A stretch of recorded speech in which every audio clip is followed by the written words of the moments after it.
Il a commencé à enseigner toute la Kabbalah. Il a enseigné pendant 22 mois. On saute environ au 2e siècle de l'ère chrétienne, Rabbi Shimon Bar Yochai, avec le Zohar. Vient Rabbeinu Hari, et là il dévoile, il ouvre toutes les portes. Tu lis ce verset 7 fois à l'endroit à l'envers, tu rappelles un nom de Dieu, hop, tu deviens l'homme invisible.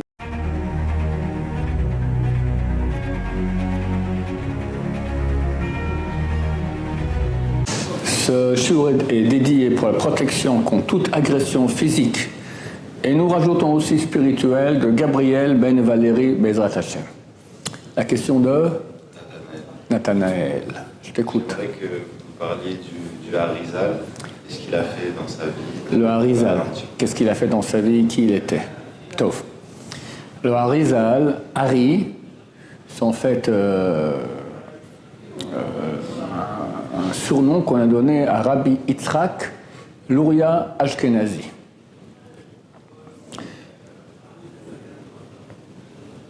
Il faut savoir que tout rabbin qui s'appelle Ashkenazi, il est Sfarad. Mais à la base, il est venu de Ashkenaz. Dans le monde Sfarad, on l'appelait Ashkenazi. Parce que jamais quelqu'un en Ashkenaz, on l'appelle Ashkenazi. C'est comme si tu habites en France, on t'appelle français. Ça n'a rien à voir. Si tu vas en Chine, on dit français. Ah, ça prouve que à la base c'était français, mais tu es devenu chinois. Donc en fait, il était d'origine ashkénaze, mais en fait il est devenu sfarade, et il était un certain temps en Égypte aussi. Et on a, ou en tout cas des rabbins ont vu, quelques réponses écrites qu'il a faites en halakha quand il était jeune. Mais très rapidement, il est rentré dans la Kabbalah. Il est mort très jeune. Je ne sais plus s'il est mort à l'âge de 32 ans, 37 ans, quelque chose comme ça. En tout cas, combien? 37 ans. Et Dieu lui a ouvert les connaissances des secrets de Kabbalah, des secrets de la mystique juive, qu'aucun juif avait reçu auparavant, en tout cas reçu pour dévoiler. Et j'imagine que mon cher Rabbi nous connaissait, Rabbi Shimon Bar Yochai connaissait, mais personne n'a dévoilé cela, et lui, il a dévoilé. Et une fois, il était dans la sieste, il a dormi 10 minutes, et il a dit à son élève, Rabbi Chaim Vital, maintenant, pendant ces 10 minutes-là, on m'a enseigné des secrets de Kabbalah qu'il me faudrait 70 ans pour t'enseigner. 70 ans. Et il a dit qu'il est venu sur Terre uniquement pour enseigner son élève Rabbi Chaim Vital. Il avait beaucoup d'élèves. Il est venu sur Terre uniquement pour Rabbi Chaim Vital. Rabbi Chaim Vital habitait Damas. Et il ne voulait pas aller voir, il avait entendu parler de Rabbeinu Hari. Donc Rabbeinu Hari, Rabbi Luria Ashkenazi, c'est la même chose, qu'on sache bien de quoi on parle. Qui était à Tzfat. Mais bon, il ne voulait pas aller le voir. Et Rabbi Chaim Vital étudiait un passage du Zohar et il n'arrivait pas à le comprendre. 1 jour, 2 jours, 3 jours, tout ça. Enfin, il dit, allez, je vais demander ça au Rabbeinu Hari. Et Rabbeinu Hari le voit et lui dit, je devrais normalement te punir. Seulement maintenant tu viens me voir, tu as déjà depuis longtemps venu me voir. Du ciel, ils ont fait que tu ne comprennes pas cette partie du Zohar pour venir me poser la question, et comme ça je peux commencer à t'enseigner. Il a répondu, et a commencé à l'enseigner toute la Kabbalah. Il a enseigné pendant 22 mois. C'est rien. Et la Kabbalah, ce sont des notions, c'est très touffu. C'est presque comme apprendre un livre de téléphone par cœur. C'est la construction de tous les mondes spirituels.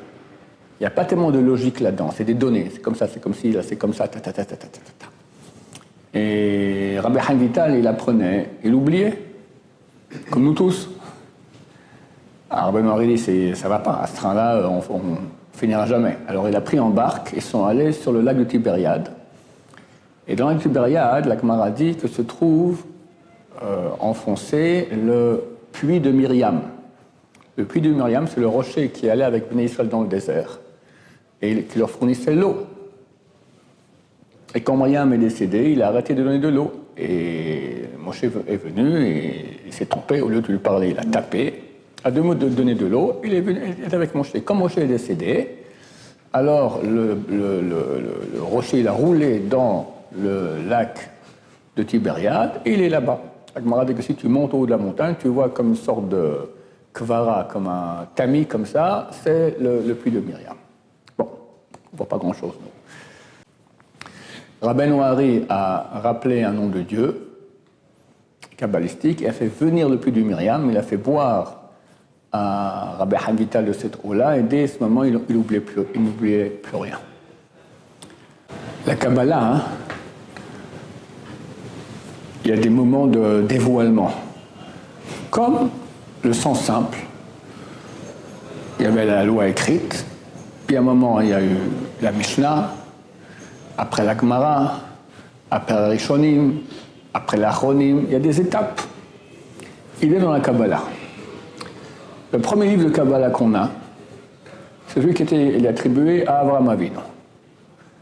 On peut l'acheter dans le commerce, ça s'appelle Sefer Yetzira. Simple à lire et on ne comprend rien. D'accord? Sefer Yetzira, le livre de la création. Et les Sadisraël disent qu'au moins de ce livre-là, on peut créer. Il y a des gens qui créent le golem, dans le Talmud on parle beaucoup de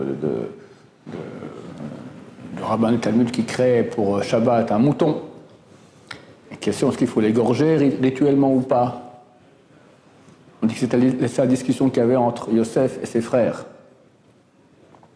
Yosef a critiqué ses frères envers son père Yaakov en disant qu'il mangeait de Ever Minachai. Ever Minachai, de la vivisection, des parties d'animaux qui n'ont pas été égorgées.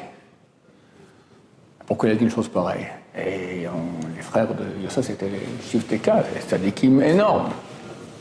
En fait, ils ne savaient pas. Alors, il y a deux explications qu'il a données. Une des deux, c'est qu'ils ne savaient pas qu'en fait, ils créaient des animaux avec Sefer Yetzira et pas besoin de les égorger. Et Yosef voit qu'ils n'ont pas été égorgés. Il n'est pas au courant que ça a été créé par Sefer Yetzira.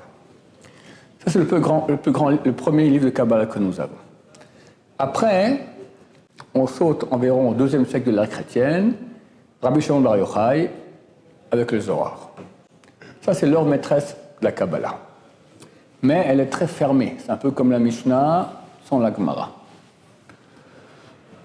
Et beaucoup de passages qui sont très obscurs aussi. On peut lire le Zohar, il n'y a aucun problème. Les gens croient que c'est dangereux, c'est interdit, il n'y a aucun problème. Au contraire, c'est très bien. Pas trop non plus, il ne faut pas perdre son temps parce qu'on ne comprend pas grand-chose. Mais ce qu'on comprend, c'est sympa. Ce qu'on ne comprend pas, de toute façon, on ne comprend pas. Donc, on dit que ça éclaire la Neshama. Alors, environ il y a 500 ans, vient Rabbeinu Hari, et là, il ouvre toutes les portes. Alors, la Kabbalah a été enseignée. Elle a été enseignée 2-3 personnes par génération, 2-3 personnes la génération d'après. On sait par exemple sur le Ramban Nachmani, c'est un très très grand kabbaliste. Mais on ne comprend rien à ce qu'il écrit dans son... Il a fait un commentaire sur la Torah où il parle beaucoup de Kabbalah. Mais c'est verrouillé. On ne comprend rien du tout. D'accord? Son élève Rabbeinu Bachaye ouvre un peu plus, mais ça reste pas simplement verrouillé. Rabbeinu Hari, lui, il a commencé à tout ouvrir. Et, comme je vous dis auparavant, il a dit qu'il est venu enseigner son élève Rabbi Chaim Vital. Et après 22 mois, il leur proposait de venir à Jérusalem recevoir Mashiach. Il y en a qui ont dit oui, il y en a qui ont dit non, etc. Il dit bon, le temps est passé, dommage. Si vous avez tous dit oui, si vous aviez tous dit oui, on serait parti, on aurait reçu Mashiach. Et il y a une petite altercation, je crois, entre les femmes des élèves du Rabbeinu Hari, et fini, il est mort, terminé. Et après, pendant 50 ans, Rabbi Chaim Vital, qui habitait à Tzfat, après il a habité aussi ici à Yerushalayim, il a réécrit, il a ordonné tout ce qu'il a reçu pendant les 22 mois de son Rav, Rabbeinu Hari, et quand il est décédé, il a demandé qu'on enterre avec lui tous les écrits. Ça ne reste pas dans ce monde. Et comme ça a été fait. Mais son fils, Rabbi Shmuel Vital, avec un truc de Kabbalah Maasit, hop, il a fait remonter tous les écrits et il a arrangé en ce qui s'appelle aujourd'hui les 8 Sheharim, les 8 portails. Donc tous les écrits de Rabbeinu Hari sont divisés en ce qu'on appelle 8 portails. Un par exemple qui est très connu, Shara Kavanot, le portail des intentions. Intentions kabbalistiques qu'il faut faire lorsqu'on fait une mitzvah. Tu fais Birkot HaShachar, Talit, Tfilin, maintenant Hanouka, les fêtes, d'accord, tout ce qu'il y a comme pensée kabbalistique à avoir. Shar Ruach HaKodesh, Shar HaPsukim sur les versets, les commentaires sur les versets, Shar HaGilgulim, portail des Gilgulim, des réincarnations, qui se réincarne, pourquoi, comment, qu'est-ce qui se passe après la mort, toutes sortes de... Et voilà, ça fait donc l'œuvre, on peut dire, de Rabbeinu Hari, et ça aussi, ça a été après repris. Le Rashash, c'était un des plus grands kabbalistes de l'histoire, Rabbi Shalom Sharabi, qui était d'origine yéménite, mais qui était ici à Yerushalayim, qui a repris le Shar HaKavanot, le livre, le portail des intentions de Rabbeinu Hari, et a ouvert encore plus, et a mis au point exactement toutes les pensées kabbalistiques qu'il faut avoir durant la prière. Alors, la majorité des kabbalistes ne prient pas avec ça. Ils étudient, mais ne prient pas, parce que c'est extrêmement long de prier avec les pensées kabbalistiques. Il y a aussi deux écoles. Il y en a qui sont simplement interdit de faire ça, parce que lorsque tu sais quoi ces pensées-là, tu fais ce qu'on appelle des yehudim. Yehudim, des unions de mondes célestes entre eux. Et ils disent, qui sommes-nous pour faire ces choses-là? Pour faire une chose pareille, il faut être super sadique. Le plus grand kabbaliste de la génération passée, comment je sais que c'est le plus grand? Une fois, j'étais chez la Rabbeinu Sameh Bashaoul Zatzal, qui était le grand de la génération, Sarad à Purim. Et je lui dis que c'est qui le kabbaliste, le vrai kabbaliste sur qui on peut compter? D'accord? Il me dit rien. Et moi, je commence à citer tout ce que je connais, le Rav comme ci, le Rav comme ça. Il dit rien. Et quand le Rav, à Purim, c'est marqué tout celui qui tend la main, on lui répond, donnez-moi un. Alors il m'a dit, le Rav, Sasson Mizrahi. Son vrai nom, c'est Abdelaziz Sasson Mizrahi, si je me souviens bien. D'accord? Irakien. Archi inconnu. Complètement inconnu. Une très grande humilité, c'était le plus grand kabbaliste de la génération passée. Et lui, il pleurait à chaudes larmes parce qu'un de ses collègues kabbalistes, c'était le Rav Salman Moutsafi. Dans ce jour-là, maintenant, doit être l'anniversaire de son décès. Le père de Rav Benson Moutsafi, qui est aujourd'hui un conférencier Rav très connu. Son père, ça fait le Rav Salman Moutsafi, qui était un kabbaliste énorme. Énorme. Et lui priait avec les intentions kabbalistiques. Alors Rav Abdelaziz Mizrahi pleurait. Comment tu veux faire une chose pareille? Donc il y a deux écoles. Une qui est avec les intentions kabbalistiques et l'autre sans. Prier avec les intentions kabbalistiques, ça prend beaucoup de temps. Une fois, j'étais parti dans ma jeunesse, il y avait toute une bande de gens, une vingtaine de voitures comme ça, qui sont partis avec le Rav Kadouri, dans le nord, faire un tour sur les Kevorot Tzadikim comme ça. À la fin, ils sont allés prier à Arvit, à un endroit à Tibériade, qui est l'endroit où les prières sont le mieux reçues au monde. Bon, on va là-bas et on commence à Arvit. On arrive au Shema Israël, silence. Bon, j'attends. Je me suis dit, bon, sûrement ils vont reprendre Emet Ve'emouna, tout ça, moi je serai en retard. Bon, je fais Shema Israël, je finis, toujours rien. J'attends. Et tout d'un coup, ils commencent, ils ont dit Shema Israël, pardon, Ve'avtat Hashem Elokecha, etc. D'accord? Ça leur a pris 5 minutes, rien que les pensées kabbalistiques sur le mot Echad, de Shema Israël, Hashem Elokecha, Hashem Echad. Et tu regardes ces livres-là, Baruch, c'est une page entière, Ata, une page entière, Hashem, une page entière, Elokeinu, d'accord? Je me pose la question d'abord comment ils font pour prier, parce que tu penses des trucs kabbalistes, mais où est la prière? La prière, c'est une supplication à Hachem. Les plus grands kabbalistes ont dit il faut arriver au niveau à être comme un bébé devant Dieu qui supplie, comme un enfant devant son père. Et ça, à la fois, dire tous ces trucs-là, bon, je ne sais pas comment on fait ça. En tout cas, il y a deux écoles. Rav Kadouri faisait partie de l'école où, oui, on pensait les pensées kabbalistiques. Rabbeinu Hari est extrêmement contre. Il faut savoir qu'il est extrêmement interdit d'utiliser les noms de Dieu pour faire des choses magiques. Ça s'appelle Kabbalah Ma'asit, la Kabbalah d'action. Rabbeinu Hari cite dans ses livres des noms de Dieu que si tu rappelles, tu peux faire des choses extraordinaires, telles que une notion qui est rappelée dans le Talmud, qui a été retrouvée dans page 43, aussi dans Shulchan Aruch, chapitre 404. Est-ce que Shabbat, on peut faire le saut du nom? Je veux maintenant me retrouver à Paris, Leicester. On va dire, je vais aller maintenant à Tzfat. d'accord? Je suis à Jérusalem. Est-ce que je peux faire maintenant? Alors, il y a une chose qui s'appelle le sceau du nom. Tu rappelles le nom de Dieu, tu écris ça en fait sur un bambou, sur un parchemin, tu mets dans un bambou, tu te mets à califourchon sur le bambou, tu rappelles ce nom de Dieu, hop, tu te retrouves à Tzfat. Est-ce qu'on peut faire ça Shabbat ou pas? Parce que Shabbat, on ne veut pas aller plus loin de la ville, plus de 960 mètres. La question, est-ce que ces 960 mètres, c'est seulement ici sur Terre ou c'est dans le ciel? Est-ce que c'est plus haut que, dites, que 80 cm? Le Shulchan Aruch pose la question. Shulchan Aruch. Ou bien si ton ami des pieux, par exemple, chaque pieu fait plus de 80 cm de haut et tu vas sur les pieux comme ça. Alors, tu n'es pas sur Terre. Est-ce que tu peux aller plus de 960 mètres hors de la ville? Là, c'est un doute dans la halakha. Mais en tout cas, on voit que le Shulchan Aruch appelle cela Kfitzat Shem, le sceau du nom. Ou par exemple, c'est écrit comment on fait pour devenir invisible.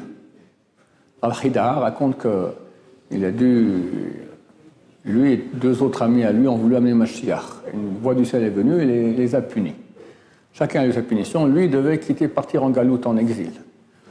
Alors, il a quitté Israël pour aller amener de l'argent pour la communauté d'Israël. Il est parti dans le monde entier. Il était donc présent dans tous les pays du monde. Il était en France. Il a rencontré la reine Antoinette. Elle sentait que ça allait barder. Elle s'est guillotinée. Il a fait une petite prière. Bon, ça n'a pas marché. Il était en Angleterre, il était en Tunisie, partout. Et pour il est mort en exil à Livourne. Le Rav Mordechai Eliyahu, il y a une trentaine d'années, a ramené ses os ici, ils ont enterré ça à Yerushalayim. Et lui-même est enterré à côté, ils sont enterrés l'un à côté de l'autre. Alors, il a écrit un livre qui s'appelle Ma'agal Tov, où il raconte comment tout son voyage, où il était, qu'est-ce qu'il a fait, etc. Alors, il raconte, lorsqu'il quitte Jérusalem, on arrive près de Abu Ghosh. Abu Ghosh, c'est le village arabe qu'il y a ici. Soi-disant amis, tu parles. On a vu le 7 octobre qu'ils étaient tout à fait ennemis aussi. Et il y avait là-bas un cheikh qui s'appelait Abu Ghosh, et pas ses 40 voleurs, et ses 200 voleurs. Et en fait, il prenait un impôt pour celui qui passait sur la route qui part vers Yafo, pour prendre le bateau, etc. Et Rav Achida, il est sur son âne, il les voit arriver comme ça, il dit, j'ai rappelé un nom, je suis devenu Ro'eh Benon Ira. Celui qui voit et n'est pas vu. L'homme invisible. D'accord? Alors, c'est écrit dans Rabbeinu Ari comment on fait pour devenir l'homme invisible. Je peux vous dire, mais ne le faites pas parce que je ne sais pas après comment on fait pour revenir de nouveau visible. Alors, c'est pas trop intelligent. En tout cas, il y a un verset à citer 7 fois à l'endroit et à l'envers. C'est celui que la Torah va dire que les anges ont frappé les habitants de Sodome d'aveuglement. Ils n'ont pas réussi à trouver la porte. Tu lis ce verset 7 fois à l'endroit, à l'envers, tu rappelles un nom de Dieu, hop, tu deviens l'homme invisible. Donc il y a des choses comme ça. Mais c'est extrêmement interdit, à part dans les cas extrêmes, pour des gens extrêmement purs, de rappeler ces noms de Dieu-là. Parce que c'est ce qui s'appelle Ishtamesh Betaga, celui qui utilise la couronne du roi. Et c'est écrit dans le Pirkei Avot, Khalaf, il disparaît. D'accord? C'est très grave. Il presse un grand Yetzirah, Baruch Hashem que je n'ai pas, mais parce que je ne connais même pas les noms, mais peut-être que si je connaissais, des fois, c'est pratique, on lit un truc comme ça. Déjà raconté l'histoire, je la raconte quand j'étais jeune, beau et grand, après l'armée comme ça, mon oncle m'a demandé de monter dans le grenier de mon grand-père, de chercher là-bas un petit Sefer Torah. Bon, je monte comme ça, je farfouille, du coup je vois une enveloppe comme ça, toute noire avec le plastique noir des papiers pour développement Kodak comme ça. C'est marqué dessus Rabbi Chaim Vital, Kabbalah Maasit, Kabbalah d'action. C'est tous les noms de Dieu pour faire des trucs. Je me suis dit, c'est génial ce truc-là. C'est quoi ça? Mon oncle qui saute comme un truc, c'est pas pour toi. Hop, l'a mis dans la poche. Baruch Hashem. J'étais bête à l'époque, j'aurais pu sûrement ouvrir, commencer à faire des petits jeux comme ça, et c'est terrible. La vengeance du ciel, elle est terrible. Mais Dieu a quand même voulu dévoiler cela, parce qu'un jour, très bientôt, ma chère viendra. Il veut qu'on utilise ces noms de Dieu aussi. On sera au niveau, c'est un niveau parfait, Bezrat Hashem, très très bientôt. Voilà, en tout cas, Rabbeinu Ari a ouvert toute la Kabbalah comme aucun homme l'a fait, et c'est phénoménal comment il a complètement changé la face du peuple juif. Il n'y a pas un rabbin au monde qui n'a pas reconnu la vérité de ses écrits, alors qu'on aurait pas dit oui, non, enfin, qui sait, tout le monde l'a reconnu. Ashkenaz, Litaï, Chassid, tout ce que tu veux. La Chassidoute Bechlal, elle a repris tout. La Chassidoute, elle a puisé tout. Toute la Chassidoute, ça provient de Rabbeinu Hari, à la base. Le Montserrat aussi a été très influencé par cela. Donc c'est vraiment un homme qui a changé absolument la face du peuple juif. Un nitzos de Moshe Rabbeinu. Comme Moshe Rabbeinu donne la Torah, aussi Rabbeinu, le Rashbi aussi, lui aussi. Rabbeinu Hari, comme une étincelle de Moshe Rabbeinu qui vient, que Dieu a pitié de nous et nous dévoile encore des grands secrets de Torah. Voilà, Baruch Hashem, qu'on a au niveau, on pourra connaître ces secrets-là. Comme a dit le Rabbi Son Abachar Zatzal, la grande génération aujourd'hui, même ceux qui étudient la Kabbalah la plus profonde, ils étudient l'extériorité de l'extériorité. Mais quand Mashiach viendra, on va étudier, il y a 4 niveaux. Plus intérieur, c'est intériorité d'extériorité. Après, il y a extériorité d'intériorité, et pour finir, il y a intériorité d'intériorité. Et quand Mashiach viendra, on va tous étudier intériorité d'intériorité, Bezrat Hashem. On connaîtra l'intériorité d'Hachem. À notre grand bonheur, avec une union extraordinaire avec Hachem, très bientôt, merci Hachem. Baruch Adonai, l'Olam, Amen, Amen.